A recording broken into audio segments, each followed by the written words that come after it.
Newcastle. As you can probably guess from my accent, I'm not exactly Geordie born and raised. I'm Italian and moved to the UK a few years ago, and then eventually ended up in Newcastle as a consultant. But I'm not only a VR consultant. That's what sort of, as we say, it pays the salary. But I do lots of other things in my life. I am a pilot. I fly planes, and I've been a flight instructor for many years, which then I stopped when I moved to the UK, and I have a strong interest in finance and training. So all these three things together have a very strong link in terms of psychology.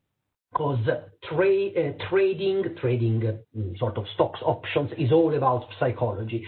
Flying is the one aspect of your life when you can't really pause and think. You need to be able to act quickly and react to the problem that you face in a sort of timely manner. So all these things gave me some sort of edge from when we talk about ophthalmology and when we talk about surgery, because it gives me some sort of ability to quickly problem solve. So we will go through all these aspects during this presentation. These are my disclosures. I'm a KOL for Alcon, but of course this has really nothing to do with Alcon itself.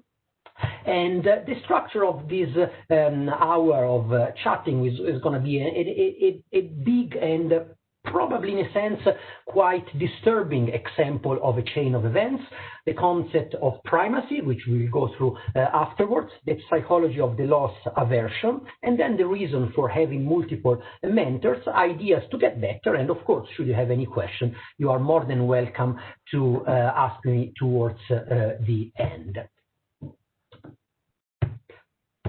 So what's the crew resource management? This is a concept which really comes from flying. The crew resource management or cockpit resource management is a set of training procedure for use in environments when human error can have a devastating effect.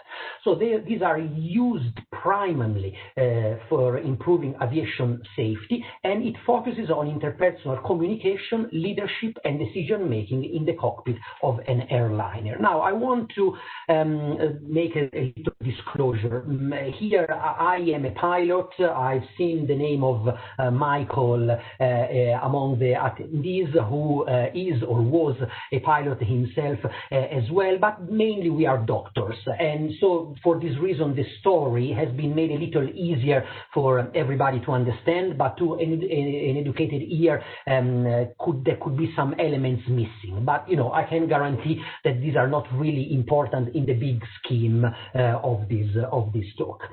As I said, I want to start with the story, and I want to start precisely with a sad story. So why are checklists important, and why do we always use them in our day-to-day practice? In aviation, a pre-flight checklist is a list of tasks that should be performed by a pilot before takeoff.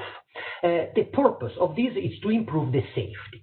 Why did the concept of a pre-flight checklist was first introduced? It was first introduced because, let me see if I can have a laser pointer here. At some point back in the 1930s, something like this, in a much bigger plane than the one which is pictured here on my screen, was left in place. What is this? It's called a gust lock. It's a device which avoids the part which are sort of mobile on the plane to go up and down when the plane is sitting at the airport and there is wind. Of course, if you don't remove this and you go flying, you won't be able to operate this moving part of the aircraft. And this resulted in a big crash of a prototype of a B-17, killing both pilots. And the reason was found to be exactly this one. This was the first idea of a checklist. So on the checklist was written that this specific piece of equipment should be removed before flight together with other stuff. And the checklist has to be short and straight to the point, just to avoid errors which can eventually create a very, very bad outcome. Now, as I said, I want to start with a story, and to be precise, it's going to be a sad story, right? I want you to watch out, not really for what happens in the end. I can tell you straight away, it's not going to end well, all right? But how and why whatever happened, happened. Let's see if we can start the video. So everything starts from the airline flight 965, which took place on December 20, 1995, during a very clear evening, despite having no moon in the sky at all. The flight was a flight which was scheduled to Cali in Colombia, and they pushed back from gate 33 at about 5:14, which was actually an hour late than scheduled. The pilots were Captain Tafuri and First Officer Williams, who were both very seasoned pilots, having served in the Air Force, and so much so the First Officer Williams, who was named Instructor of the Year by the Air Force. As I said, the flight was scheduled to Cali in Colombia, and the crew had already flown this route before, so it was nothing, absolutely nothing out of the ordinary. And despite being 1 hour late, everything was totally uneventful until they started the descent into Cali. At that time, Cali had no radar and relied on position reports from pilots. And I will explain you in a second why this is important for us.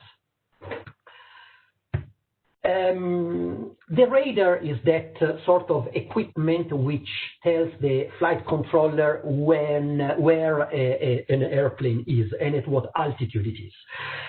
It's something which is very much in use pretty much everywhere in the world, but for a reason or another, it may not be operational. At that time in 95 in Cali, it wasn't operational because of some sort of war which happened there and destroyed it. But it happens even now in 2020 that for a reason or another, a radar goes out of service. And of course, there are different procedures to sort of vicariate for this for its absence. But what's important is that if there is a radar which works, the controller knows exactly where a plane is, at what altitude, at what speed, and where it's going. If the radar is not present, of course, they have to rely on the reports of the pilot. Everything started with a sort of a favor that the controller wanted to do to the pilots. Why? Because the pilots, and I hope you can see my laser pen pointing, were coming from this direction and were meant to do something which is called circle to land. So because of the wind, the airplane always takes off and lands against the wind. The wind was blowing from the north at the time, so they were meant to fly this route, come here, go around the airport, and fly north. But because that's what was planned, but because when they got around this distance, about 40, 50 miles from the airport, the wind wasn't there anymore, the controller asked them if they wanted to go for a straight in. So simply come towards the airport and land for runway 19, which was the one sort of in front of them. This was to make their, in his mind, was to make their life easier and to make them sort of gain some sort of time which they have lost in the hour that the flight started, so took off late from Miami. So here starts the transcript. This is the real transcript of what happened that night. It's about 15-20 minutes. So 965, the number of the flight. Cali approach. Captain Radio 969. Go ahead, please. Cali approach. Sir, the wind is calm. Are you able to approach runway 19? And the captain, would you like to shot 19 straight in? This is what he's saying. So it's exactly what I was saying here. They are around here. Instead of coming towards the airport and circle to go around and land towards north, they simply come and land towards the south, which is, again, normal procedure. First officer, yeah, we'll have to scramble to get down. So the officer immediately realized that we can do it, but it's not going to be super straightforward because, of course, they were already planned and configured to do something else. So they have to change everything. They have to reprogram the computer on board, which is the easy bit. But they may figure out that they are way higher than they should be because they were thinking of having, I don't know, let's say a random numbers, which is the circle to land 50, 60 miles, and they now realize that they only have 40 or 30 in front of them. So, of course, they have to sort of start descending much quicker. Captain on the radio, yes, sir, we'll need a lower altitude right away, though. Cali approach, Roger, American 965 is clear to VOR DME approach runway 19. So this is the name of the procedure. It means that they have to go towards this VOR here and then go towards the airport. Rosso number 1 arrival is simply the name of the procedure. Report to Lua VOR. So the plane is somewhere up here. This is called a VOR, is a beacon. It's a marker that airplanes use to report position, and they want them to report when the airplane overflies this specific point. Captain on the radio, cleared for the VOR DME to 19, Rosso 1 arrival, we will report the VOR, thank you, sir. Everything absolutely straightforward. Cali approach, report to Lua VOR, report to Lua, because the conversation always have to be reported exactly as they are said by the controller. Captain, I gotta get you to Lua first of all. You wanna go right to Cali, to Lua. So you start seeing here it's about a minute. Yeah, this start at 36, 38. We are 37. You are 30 seconds down the line, and already you can guess that. They are not exactly sure what they have to do, all right? So do we get to Cali, which is down here and it's another VOR, or do we get to Lua? The first officer, I thought he said the Rosso 1 arrival, another name. Oh, yeah, he did. We have time to pull that out. Pull that out means that they go into their very big box of maps and they sort of scramble to find the right map to know exactly what they have to do. It's so much so that you can hear a sound of rusting pages, so that they are clearly going, trying to find the right map. Captain, and to Lua 1 Rosso, oh yeah, there it is. So at this moment in time, they are passing pretty much 17,000 feet, and they deploy the brakes, the speed brake. The speed brake, if you've flown an airplane close to the wing, like I think everybody has at some point in his life, you know that when you work towards landing and after landing, there are these moving parts which come up from the wing. These are speed brakes. They deploy them to 50%, then increase them to 75%, then to 98%. And the airspeed, of course, starts to decrease from 300 knots, which was probably too quick for what they had to do, to the sort of wanted airspeed for the maneuver that they have to do. The speed brakes remain deployed for the remainder of the flight. So they take them out to reduce the speed, and they will never put them back in place. Captain on the radio, can American Airlines 965, and you see he doesn't even remember who he is in terms of the number of his flight, all right? So you can already sort of sense that there is really something which is not quite right in what's going on. Can American 965 go direct to Rosso here and then do the Rosso 1 arrival, sir? Cali approach, affirmative. Take the Rosso 1 and runway 19. The wind is cold. So go to Rosso and then land in the same direction that you are going. That's the most straightforward thing that can happen. Captain on the radio. All right, Rosso. The Rosso 1 to 19. Thank you. American 965. Good. We got it now. Kali approach, thank you very much. Report to Lua, still, because he needs to know, the approach needs to know when the airplane overflies this point, just to have an idea of the distance, of course. Thank you very much. Report to Lua, and 21 miles at 5,000 feet. So he wants them to descend when he is at 21 miles from the airport at 5,000 feet. Okay, report to Lua, 21 miles and 5,000 feet, America 65. Okay, the first officer. So, are we clear down to 5 now? That's right, and off to Rosso, which I will tune here. Here means here. This is something which is called the FMS. It's a very... You won't believe me, this is in use today as well, and it's a very old-fashioned kind of super complex onboard computer, which in fact governs the airplane and everything that it does, and it's everything but intuitive, all right? It's an absolute nightmare to use, and it's unbelievable how in 2020 they are still using something like this, but that's a different story for a different day. All right, so we are clear down to 5 now, that's right, and off to Rosso, which I'll tune here on the FMS. See what I get?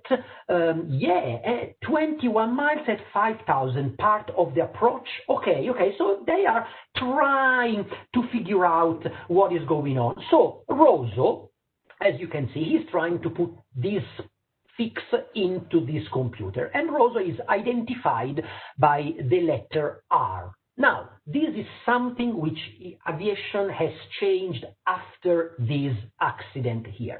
There is no more a single beacon which is identified by a single letter. There are always 3 letters. Why?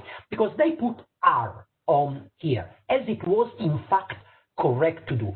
But when you put R, it comes a list of beacon which belong to that letter, right? Because R is only one in the alphabet, but there are very many in the world beacons which sort of were identified only with the R letter, and they go sort of to a proximity criteria. So the ones which is closer is first, the second is second, the third is third, and very far away on the other side of the world. So as they got R, they didn't get Rosso, but they got another point which is called, which was sort of closer to here, but towards Bogota, which was about 100 miles east. So as they put R, the airplane does exactly what a stupid airplane is meant to do, follows instruction. So he starts turning left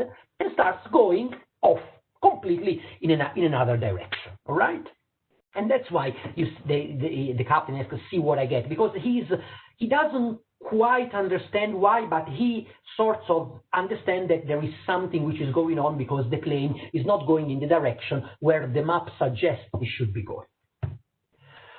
Off to ULQ. ULQ is Tuluá, is the short name for Tuluá. So let me put ULQ in here being the FMS again. 17.7, because I want to be on a raw data with you. American 965. Distance now, so Kali approach starts, because in their mind they were close to this reporting point, and they ask where they are. Captain, what do you want, sir? The distance, the DME. DME means how many nautical miles from the Tuluá, from the airport. Okay, the distance from Cali, not Tuluá, Cali, is 38. The first officer, where are we? So stop here just a second, all right?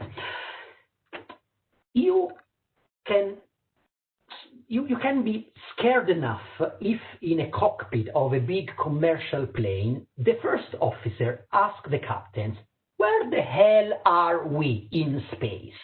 All right, so they have no clue what is going on.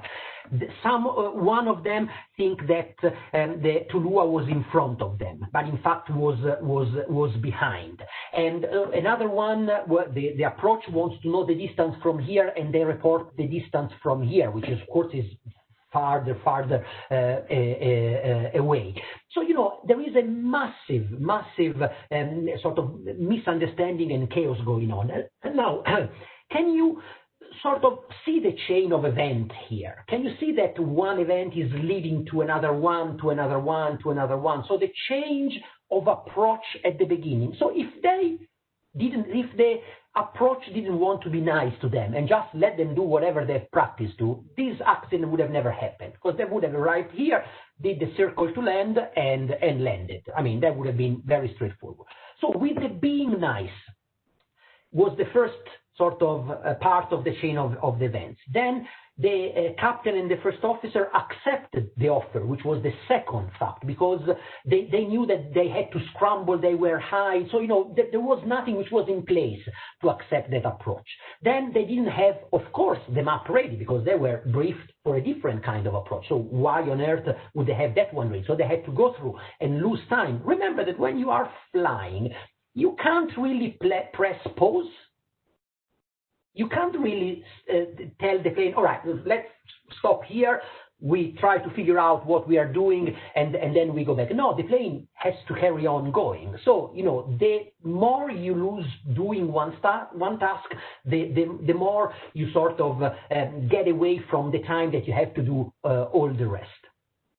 And then they put this R, thinking about Rosso, and in fact they by mistake put a point which was close to Bogota. This was another mistake, so they started turning left. Then they had to realize and turn right. They thought that Tulua was in front of them, in fact was behind them. So you can see, like, one event is leading to another one, to another one, to another one, and there is a rule.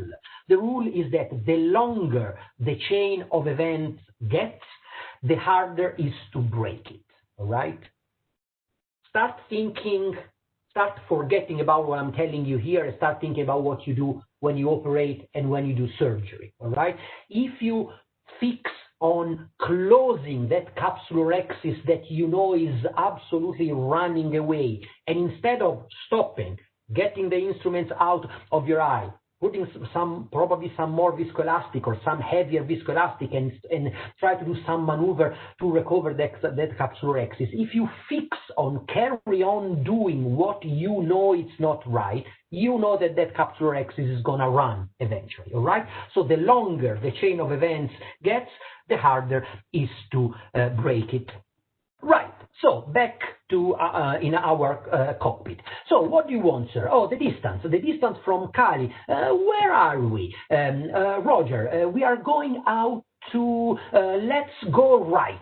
Tulua, first of all. Right, so someone is making a decision eventually. So the idea is we have no clue what we are doing, but if we go back to Tulua, we gain time and we can sort of get out of this mess, which in fact wasn't per se a bad idea. It turned out to be a bad idea because they didn't quite realize that they were in the middle of not exactly hills. These are big, huge mountains of almost 13,000, of a height of almost 13,000 feet. All right, so you can't carry on slowing the airplane with your speed brakes on. Because remember, they never remember that they did that, so they kept them on all the time. So you can't carry on slowing the plane, and you can't carry on losing altitude and go roaming around at night without a moon in the middle of the Andes. It's not exactly the best idea. So we are going out to Tulua, first of all. Yeah, where we headed? So the first officer at some point asked, "Sorry, Captain, where are we going?" All right, 17-7, ULQ. I don't know what is ULQ. What happened here? So the captain again loses it completely. Bear in mind, look at the timestamp here. It's 21:38. We are hardly 3 minutes down the line. All right, so all this happened in a very, very short period of time. Captain, let's come to the right a bit. Yes, he's wanting to know where we are heading. He is the controller. Captain, ULQ Tulua. I'm going to give you direct to Tulua. Okay, right now. Perfect. So he makes the decision that wherever we are, it doesn't matter, we go direct to Tulua and we start from scratch. Fair enough. Okay, you got it? Okay, and it's on your map. It should be. Yeah, it's a left turn. So the plane is going to the right, but in their mind, it should go to the left. So why is this happening? Because, of course, they don't know where they are. They think that they still have to pass Tulua, whilst in fact they have well passed it.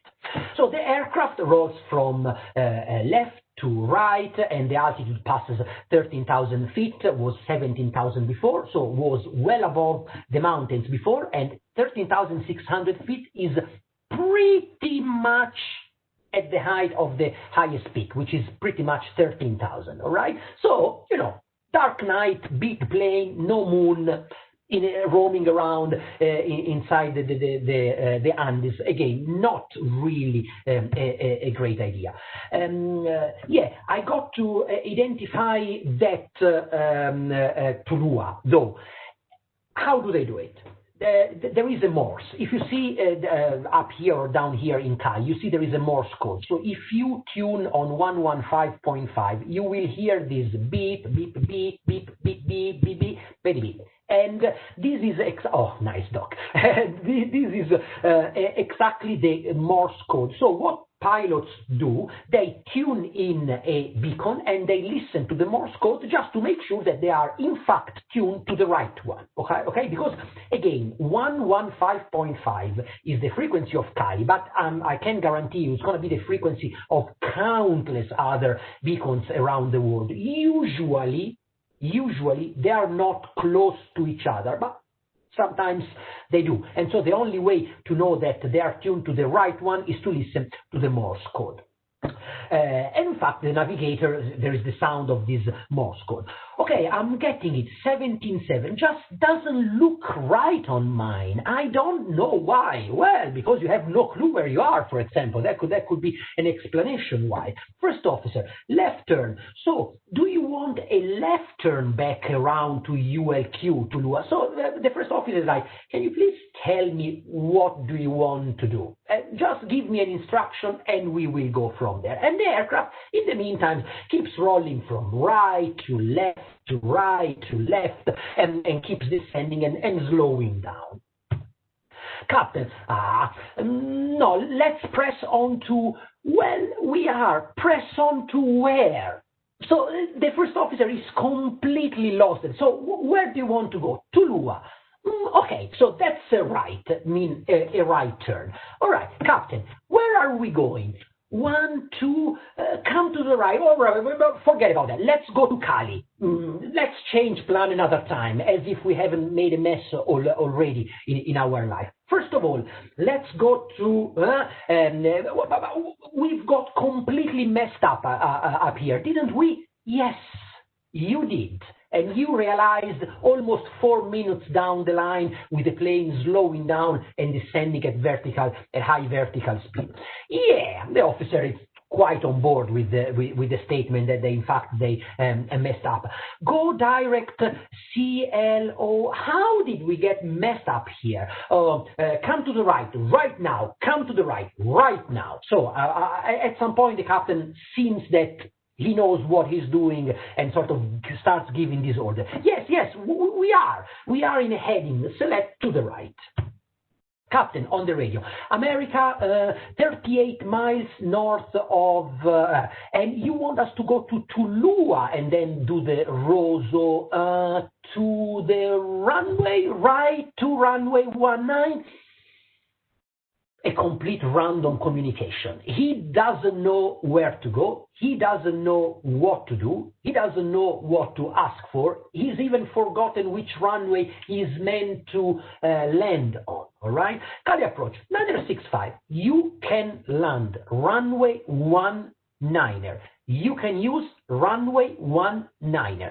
What is your altitude and the DME from Cali? So the approach is as straightforward as he can possibly be. He simply ask him, tell me the distance from the airport, and you can definitely use the runway which is just in front of you.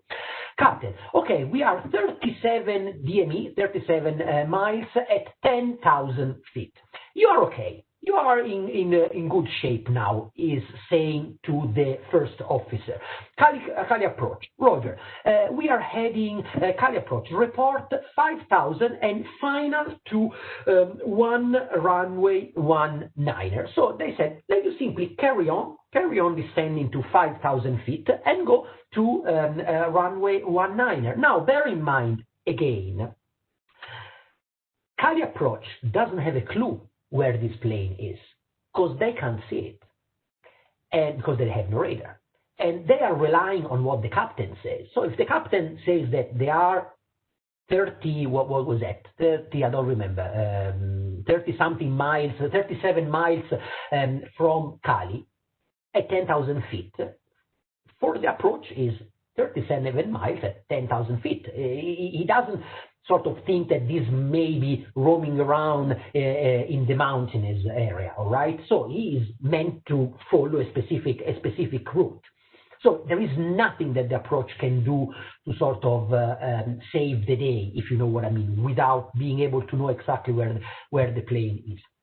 Captain, we are heading the right direction. You want to, and the aircraft is still in a 20-degree right bank. The rate of descent starts decreasing. The altitude passes 10,000 feet, so they are way below the mountains at the moment, like 3,000 feet lower than the highest peak. Captain, you want to take 19 yet? So you know. It's 4 or 5 minutes down the line, and still he is not certain in which runway he wants to land. So if he wants to land with the one in front of you, or if he wants to carry on doing this circle to land as it was instructed the first time. Captain, come to the right. Cali now, okay? Okay, is that bloody Tulua not getting from some reason? Yeah, you are not getting it because it's behind you. So what the instruments are telling you, they're telling you the truth. You think that it's in front of you, but in fact it's behind you. That's why you can't quite make up, sort of make up together what the instrument tell you with what you say. Oh, the captain, I see why I can get it now. Tulua is messed up. So now he thinks that the problem is not himself or the plane or where. The problem is the beacon which isn't working, which of course it's not true.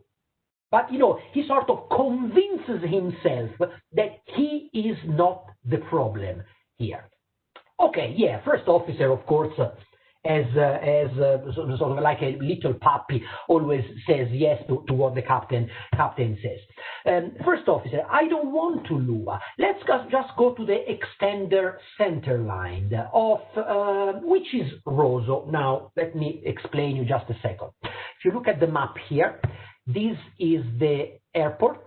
All right, what we call extended runway is a virtual extension of the runway to infinite, just to know exactly, that was used as a marker to know exactly where we are. So it looks like this, all right? So this is the runway, and this, which doesn't in fact exist, but it's what's called extended runway. So the captain asked, let's just go to the extender center line. So he wants to go somewhere here, so he knows that the runway is exactly in front of him. And the captain said, which is Rosso? In fact, he is right, because the extended center line passes exactly on top of Rosso. Why don't you just go direct to Rosso then? All right, let's do that. I'm going to put that over you. Get some altimeters. We are out 10 times. Oh, look! 7 minutes down the line, and someone eventually realized that they may not be all right with the altimeters. So they may be too high, too low, or possibly, being too low in a very dangerous area. So it took so long for someone to eventually realize that there was something which wasn't quite all right. Cali approach 965 altitude 965. We are at 9,000 feet. the airplane continues with this right bank, and it starts to decrease. The flight level change disengage. So the altitude pass 8,600 feet. So there are lots of things which are happening, which the plane is meant to do when there is a situation which is becoming dangerous. Now, Roger, distance now, and here you can definitely, unfortunately, apparently doesn't work. I'll try again, but otherwise, if you can listen to this, right? Otherwise. Good. So if you have heard this, fine. Otherwise, there is a very alarming sound coming from the cockpit, which says terrain, terrain, whoop, whoop, pull up, pull up.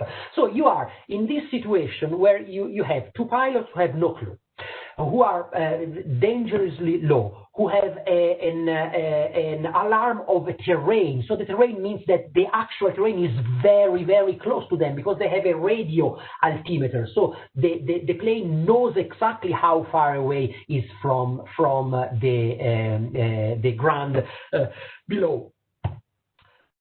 Oh. So the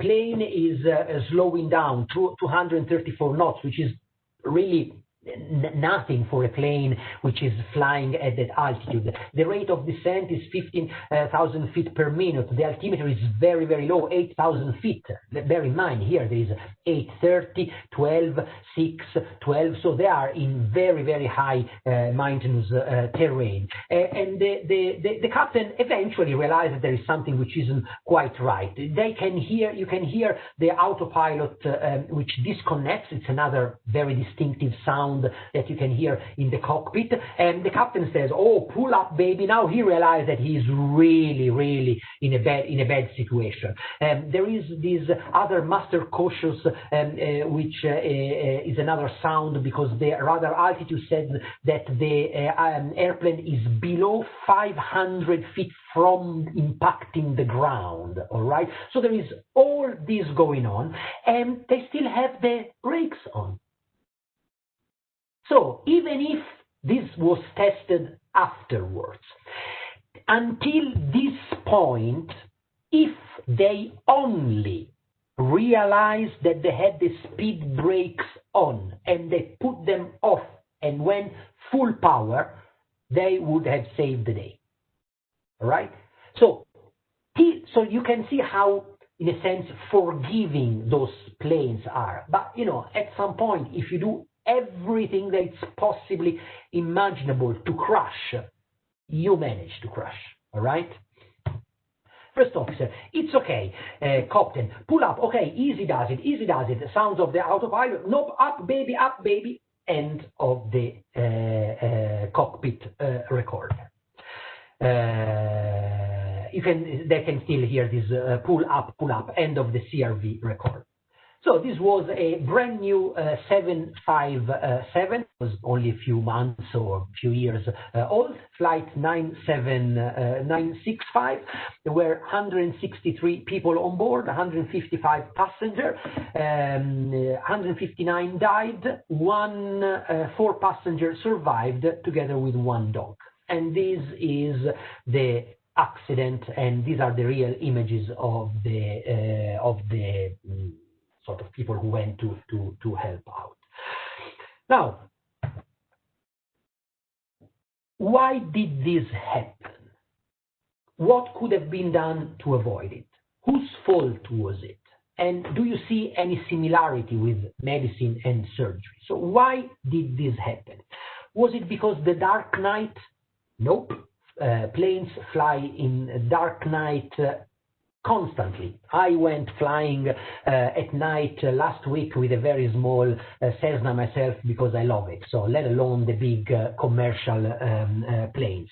Was it because of the late departure? Not really. I mean, if you've been on a plane, sometimes you are lucky, most of the times you are not, and you depart a little late. Does this create accident? No, this only creates stress to people, but nothing more than that.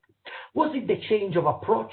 Not really. I mean, the change of approach, again, is something which happens constantly. Sometimes it doesn't. In this specific case, was some sort of nice gesture from the approach.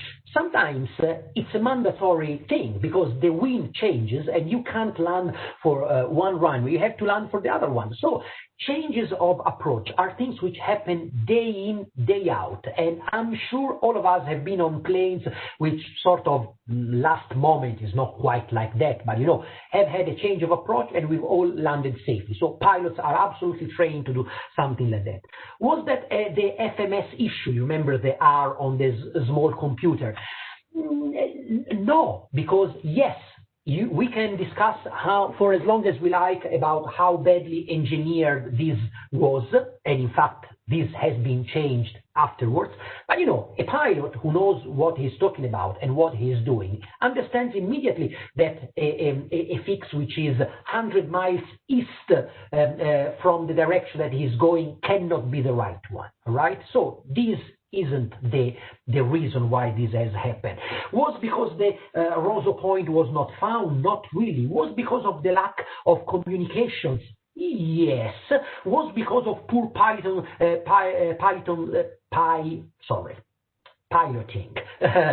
skills.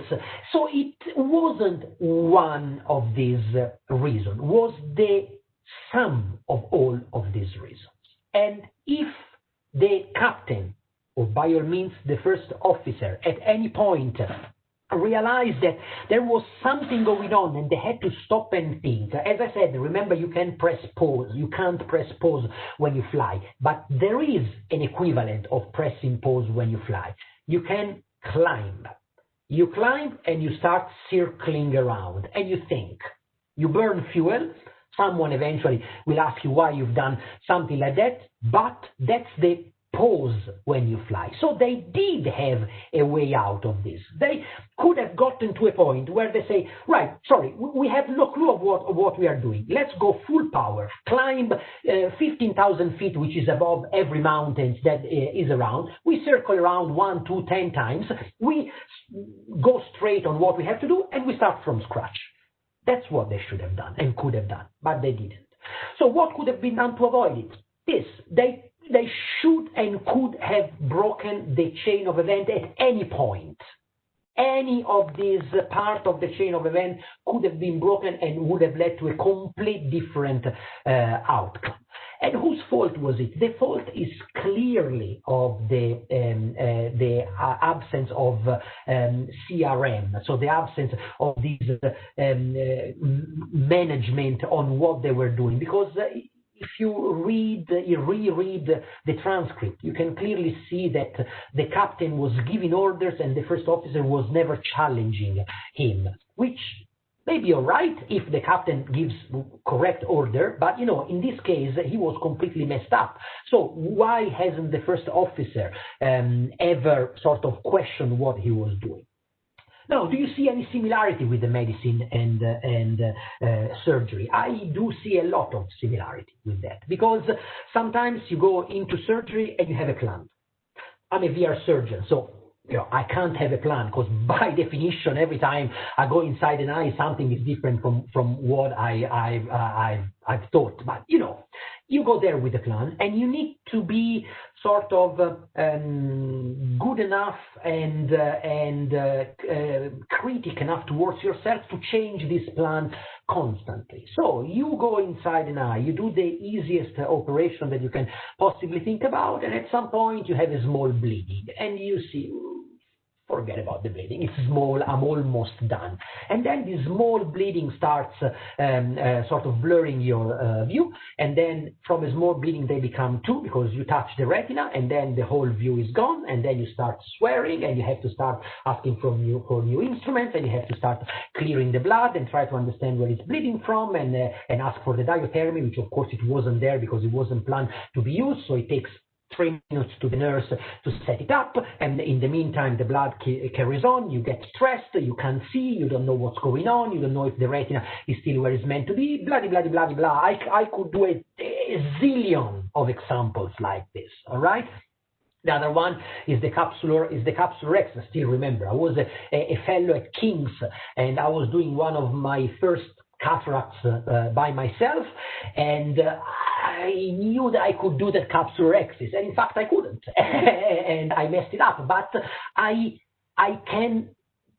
could picture and paint for you now the exact moment when I figure out that capsular Axis was gonna run, and I should have stopped and either ask the consultant to take over or do something else to recover it myself. But I didn't want to. I didn't break the chain of events, and of course, the surgery then didn't end up in a particularly nice way. So there is this is as I said, a presentation not about medicine, but in fact it's all about medicine, because everything that we do in medicine is, in a sense, imported from aviation, from the checklist to the sort of way of working together when there are two surgeons at the same table, etc., etc. It's all sort of imported from what has been learned in aviation. So another concept which is very important and is the concept of primacy. In very simple terms, the primacy effect refers to the tendency to recall information presented at the start of a list better than information at the middle or the end. This is a cognitive bias that is believed to relate to the tendency to rehearse. Now, this means nothing, right? I give you an example which means much more. So, when you are under stress, you tend not to think very much, and you tend to go with what you are used to do, right? So, in the States, at some point, there was this police school. I don't know how it's called. Anyway, it doesn't matter. And they were doing an exercise of disarming the opponent. All right. So the opponent was having a gun pointed towards the policeman, and the exercise was to disarm him and, of course, get hold of the gun. So the exercise was disarm the enemy, and then, of course, start again and do this again and do this again and do this again. What happened at some point is that to one of these officers, this happened in real life, and he absolutely did what he was trained to do. He disarmed the other guy, and he gave him back the gun, because that's what he was doing in training. In training, he was disarming him, and then, of course, to do it again, he was giving him back the gun, and disarming him, and giving it. And that's exactly what, because he was under stress. And under stress, what happened to him? It was this effect of primacy. So he wasn't thinking about what he was doing. He just did what he was trained to do. And what he was trained to do was to disarm him and to give him back the gun. That eventually ended up better than our flying thing, because then he managed to disarm him again. But anyway, the story is that they had to change this kind of training. So now, when they do it, they disarm, they give the gun to another policeman, which eventually gives him back to the other person participating in the training. So you see that you need to have your basis very straight, in a way that when something happens, you know exactly where to go to sort of try to solve the problem. Another issue that it's very important and very related to this concept is the loss aversion. If you can read what's on the screen, but the main idea is this one. Everybody would like, everybody is more annoyed by losing 20 pounds than by winning 100. Happy then he's happy winning 100, right? So everybody has an aversion against loss. That's the most important lesson that you will ever learn if you will ever get into trading stocks, is that how painful it is to lose $1, much more than how grateful and how happy you are when you win 10. All right. So why is this important? This is important because when I was there, with my capsulorhexis forceps, doing my capsulorhexis, and I noticed that the capsulorhexis was running out. I didn't want to stop because that would have been perceived as a loss, all right? That would have been perceived as I wasn't able to do the task that I was asked to do. So I pushed it so much to try to go against this loss and make it a win. Then, of course, I lost much more than I would have just lost if I stopped at the right time, all right? And this happens a lot in surgery. So you do any kind of surgery, you run into some sort of troubles, all right? And you tell yourself, oh, I know that I can fix it. And you, even if in reality you are not sure that you can fix it, or probably it's not fixable, because, sometimes things are not fixable by definition, but you still want to carry on. And this is a lesson that you have to learn. You have to learn when it's time to get a loss. So when it's better to lose $1 instead of risking it all to win 10. All right, and that's a very, very, very important concept which applies to this kind of scenario. It's summed up like losses loom larger than gains, really. And an hour, or what is it? Yeah, 55 minutes of jibber jabber of very bad news. I would like to give you something good to finish, because otherwise you're gonna go to bed not happy tonight about what we've discussed. So there are ways to get better, all right? So it's not an emergency if you are ready for it. Why do pilots every 6 months have their simulator session? Because they are put in front of emergency situations that very likely they will never experience in their lifetime and during their work, but they need to be able to solve them. All right? So it's not an emergency if you're ready for it. If you have a capsulorhexis which runs, but you know how to fix it, who cares? I mean, it can even be fun in a sense, all right? Could put your skills to test.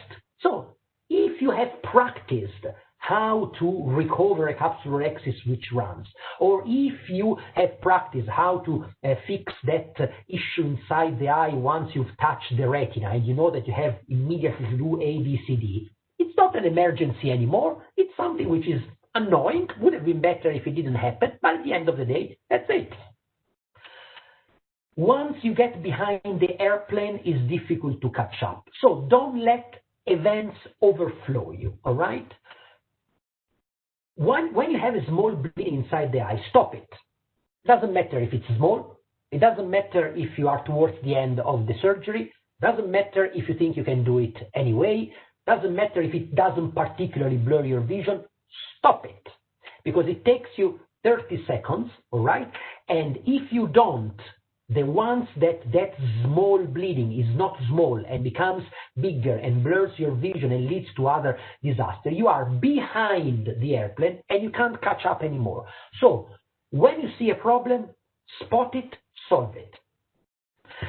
So are we really practicing emergencies, or are we just practice motions? So it's important that you practice as you do in real life. All right, because if you just say, all right, so this is a capsulorhexis, I'll do it on the eye simulator, and if it runs out, I'll try to get it, but then if it doesn't, it's not particularly important because it's an eye simulator, so I'm not gonna mess up anything. You are not really practicing. You think that you are practicing, but in fact you are not, because you are missing the most important part, which is the stress. So why are we all way better solving someone else's complication? Because it's not yours. You have nothing to lose. You are the hero there to save the day. And if you don't, well, you've tried. But when it's yours complication, you not only have the burden of the complication, not only have the stress of the complication, not only have to figure out how to fix it, but if you don't, you are a loser twice, which you are not, in my opinion. But anyway, you may perceive something like that. So that's the reason why fixing someone else's issues is always way easier than fixing yours. And try to practice really in real life. So, if you are a trainee and you have an emergency, and you have a complication, don't just look at your consultant hoping and waiting for him to take over. No, he must let you solve the problem. Because if you don't practice them, it will come the day when you won't be able to solve your own.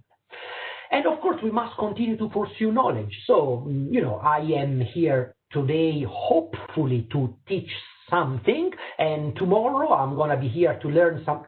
Tomorrow and for many other days, I'm going to be here to learn something more. And it doesn't particularly matter if there is a talk about how to peel epiretinal membranes that I've done a million in my life, because, it may be that that specific consultant does something slightly different from what I do, and it can be food for thought. So we must always continue to pursue knowledge. And you can practice with as many tutors as you can. Again, the typical example is the peeling. There are, you say, peeling an epiretinal membrane is a quite straightforward thing. Can be done in only one way. No, it can't. It can be done in very many ways. And the more you see, the more you understand, and the more you are likely to find your own way, the one which works in your hands. And remember, please, to give full attention to only one task at the time. There is, people can say whatever they want. The brain is not engineered to give attention to two tasks at the same time. It switches from A to B to A to B to A to B to A to B all the time. So when you are doing something, stay concentrated in what you do. If you think that you can observe a trainee operating and talk to him as he's operating, is a complete waste of time. He either won't listen to what you're doing or won't be thinking about what he's doing. It's A or B. So when he operates, you shut up.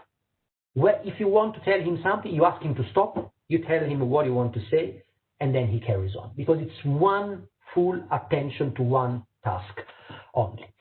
Now, this brings us to the end. Wow, I'm